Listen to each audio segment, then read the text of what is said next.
ईद मिलादुन्नबी के नाम पर हो रहे बिदात व खुराफात को साबित करने के लिए बहुत सारे देर इन लोगों की हालत यकीन माने ऐसी हो गई है कि जैसे एक सच को छुपाने के लिए कई तरह के झूठ बोलने पड़ते हैं। ये मक़ुल आप लोगों ने सुना होगा, कई तरह के झूठ बोलने पड़ते हैं, लेकिन फिर भी वो सच छुपता नहीं है। यही हाल इन लोगों का, यही हाल है। कभी कुछ दलाइल पेश कर रहे हैं, कभी कुछ दलाइल पेश कर रहे हैं। एक साहब तो कह रहे थे कि हम ईद मिलादुन्नबी इसलिए मनाते हैं कि ये मनाकर हम ये पैगाम देना चाहते हैं कि अल्लाह के नबी सल्लल्लाहु अलैहि वसल्लम पैदा हुए। यानी पैदा हुए इसका मतलब ये हुआ कि वो अल्लाह नहीं है, वो माबूद नहीं है। मेरे भाई ज़रा ये बताना कि दुनिया का कौन ऐसा मुसलमान है, कौन ऐसा मुसलमान है जो नबी की पैदाइश का इनकार करता हो। नबी की पैदाइश का इनकार मेरे ख़्याल से हमने तो आज तक नहीं सुना, या किसी ने नबी को अल्लाह का दर्जा दिया हो, या कोई ये मानता हो कि नबी अल्लाह है। जिस तरीके से हज़रत ईसा अलैहिस्सलाम को उनकी कौम ने अल्लाह का बेटा करार दिया और कुछ लोगों ने उन्हें अल्लाह ही करार दे दिया, अल्लाह ही करार दे दिया। तो अगर मनाना ही है, और अच्छा ये ताज्जुब की बात यह है कि हज़रत ईसा अलैहिस्सलाम की आयत करीमा को भी पेश करते हैं, यानी उस आयत करीमा को पेश करते हैं जिसमें ये हज़रत ईसा अलैहिस्सलाम ने फरमाया कि मुझ पर सलामती हो जिस दिन मैं उठाया जाऊं। तो हम ये कहते हैं कि हज़रत ईसा अलैहिस्सलाम की इस आयत को आपने लिया तो एक आध जुलूस कम से कम उनके नाम पे भी एक दिन निकाल दीजिए, वो तो ज़्यादा बेहतर होगा। इसलिए कि उनको तो कुछ लोग मानते हैं कि ये अल्लाह है, ये खुदा है, ये गॉड है, ये भगवान है, हज़रत ईसा अलैहिस्सलाम को। तो उनके नाम पे भी एक आध जुलूस निकाल दीजिए ताकि लोगों को पता चले कि नहीं, हज़रत ईसा अलैहिस्सलाम पैदा हुए, इसलिए जो पैदा होता है वो अल्लाह है। अल्लाह नहीं हो सकता है, वो गॉड नहीं हो सकता है, वो खुदा नहीं हो सकता है। खुदा की शान ये है कि लम यलिद वलम यूलद, ना उससे कोई पैदा हुआ, ना वो किसी से पैदा हुआ। ये तो खुदा की शान है। ये ऐसे ही हो गया जैसे ये कहा जाए कि ये मेरे हाथ में कलम है, ये मेरे हाथ में कलम है। मैं ये कहूँ कि ये कलम है, ये क्या है, ये कलम है। मैं बार बार इस पे ज़ोर लगा रहा हूँ कि ये कलम है, ये कलम है।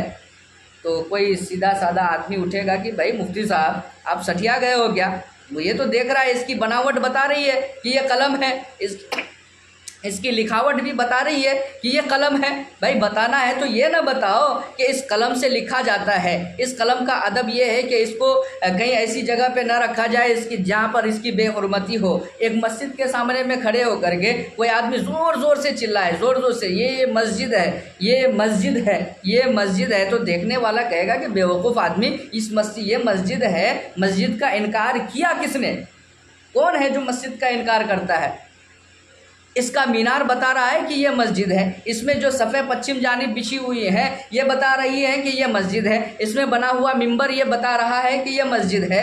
भाई मस्जिद का इनकार कौन कर रहा है जो तू कह रहा है कि ये मस्जिद है? अरे कहना ही है तो ये कहो ना कि मस्जिद का एहतराम ये होता है, मस्जिद में आया जाता है बावजू, मस्जिद में नापाकी की हालत में दाखिल नहीं हुआ जाता है। इन चीज़ों को तो बयान करो। मस्जिद में जब आओ तो अल्लाह के नबी सल्लल्लाहु अलैहि वसल्लम का फरमान है कि उसमें कुछ ना कुछ नमाज़ पढ़ लिया करो। अरे बताना है तो ये बताओ, ये क्या रट लगा रखा है कि ये मिलाद? अरे मिलाद का इनकार किसने किया? नबी की पैदाइश का इनकार तो किया ही नहीं कोई। यहाँ पर तो एतराज़ इस बात पर है कि नबी जब पैदा हुए तो उसके नाम पर जश्न मनाया जाए या ना मनाया जाए। नबी के नाम पर जो आज रोडों पर हो रहे हैं वो सहाबा का तरीक़ा है या नहीं है? ताबईन का तरीक़ा है या नहीं है? तबे ताबईन का ये तरीक़ा है या नहीं है?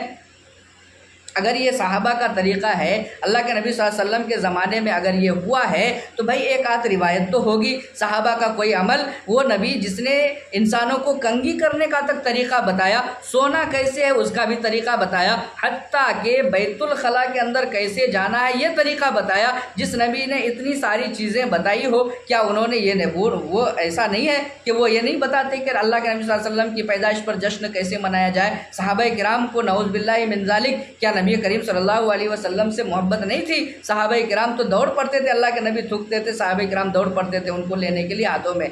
तो इतनी मोहब्बत के बावजूद एक जुलूस भी सहाबा ने नहीं निकाला। ये 1450 साल के बाद, ये 1450 साल के बाद ये साहब आए हैं, कुरान मजीद के तर्जमा को समझने वाले, कुरान मजीद की आयत को समझने वाले। ये वो जमात है जो सहाबा किराम से भी आगे है, ये वो जमात है जो सहाबा किराम से भी आगे है, और इन्होंने नबी से मोहब्बत की मिसाल में सहाबा किराम को भी पीछे छोड़ दिया।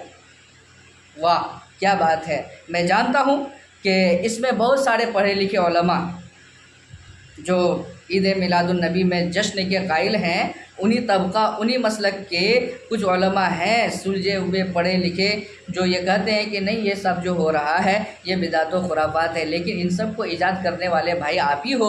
आपको ऐसे वक्त में बढ़ चढ़ करके हिस्सा लेना होगा, आपको आना होगा सामने। और ये बढ़ती हुई बुराई, इतनी बुराई हद हो गई। औरतों को हूर बना करके बैठाया जा रहा है। जिस नबी ने इस महीने में नबी की पैदाइश हुई, औरतों को कितना जलील समझा जा रहा था, तो उन औरतों को वो मकाम व इज़्ज़त अल्लाह के नबी सल्लल्लाहु अलैहि वसल्लम ने अता की कि उनको पर्दे का हुक्म दिया और उनको मुअज़्ज़ज़ मोहतरम मुकर्रम बनाया।